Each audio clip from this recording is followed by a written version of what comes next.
Hello everyone, this is फरूज अनुथरिया। हम कंप्लीट कर रहे हैं क्लास 11th की पॉलिटिकल साइंस की बुक है भारत का संविधान सिद्धांत और व्यवहार, इसका चैप्टर 3 अभी हम कर रहे हैं। तो हमने जो सर्वाधिक मत प्रणाली को भारत में चुना गया, वो प्रणाली क्या होती है, किस तरीके से कार्य करती है, उसके बारे में हमने डिस्कस किया था। एनसीईआरटी में ये टेबल दे रखे, इंपॉर्टेंट टेबल है, इसके बारे में हम डिस्कस करेंगे। ये हमने छोड़ दिया था एक अलग सी वीडियो बनाने के लिए। तो ये जो टेबल है वो 2016 में जो तमिलनाडु विधानसभा के चुनाव परिणाम हुए उसके रिगार्डिंग है, ठीक है। तो इसमें क्वेश्चन दे रखा विधानसभा की संरचना कैसी होती है, यदि वह इजराइल की तरह समानुपातिक प्रतिनिधित्व प्रणाली होती है। बिल्कुल नहीं होती। यहां कैंडिडेट को वोट दिया जाता है। किस पार्टी का बहुमत होगा, तो जिसके कैंडिडेट ज्यादा जीतेंगे उसका बहुमत होगा। कौन सरकार बनाएगा, जो जिसके ज्यादा कैंडिडेट होंगे वो सरकार बनाएगा। इस व्यवस्था का राजनीतिक दलों के संबंध पर क्या प्रभाव पड़ेगा। बहुत सारे प्रभाव पड़ते हैं। खरीद लेंगे हम, ये कर लेंगे। तुमने घोटाला किया बोले कि तुम बच्चोगे नहीं, हमारे साथ आ जाओ, बच जाओगे। छोड़ो, ये अलग कॉन्ट्रोवर्शियल बातें हैं, इस पर हम ध्यान नहीं देंगे। चलिए स्टार्ट करते हैं। तमिलनाडु में कितनी सीटें हुई है, कहाँ है ये, हाँ तमिलनाडु। तमिलनाडु में कितनी सीटें हुई, कितनी सीटें हैं, 234। चुनाव कितने पर हुए थे, 232 पर चुनाव हुए थे। पार्टी की बात की जाए तो AIADMK वोट कितना मिला, 40.77%।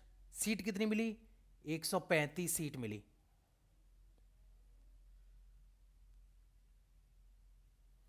DMK वोट हुआ 31.64, सीट कितनी मिली, 88, मतलब वोट मिला 31.64, सीट मिली 88। INC की बात की जाए, इंडियन नेशनल कांग्रेस, 6.42% वोट मिला, सीट मिली 8। भाई समानुपातिक प्रतिनिधित्व प्रणाली में अगर सीट की बात की जाए तो डायरेक्टली इसका रिप्रेजेंटेशन निकाल लिया जाएगा। टोटल का इतना परसेंट, 234 का या 232 का, 40.77%, ठीक है। तो आप कैलकुलेट करके यहां निकाल सकते हैं। PMK की बात की जाए तो 5.32% वोट मिले, सीट मिली 0। बीजेपी की बात की जाए तो 2.84% वोट मिले, सीट मिली 0। DMDK के वोट मिले 2.39%, सीट मिली 0। CPI को वोट मिले 0.79%, सीट मिली 0।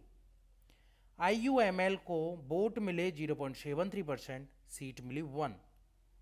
बाकी के अन्य दल है उसको वोट मिले 6.3%, सीट मिली 0। निर्दलीय को वोट मिले 1.43%, सीट मिली 0।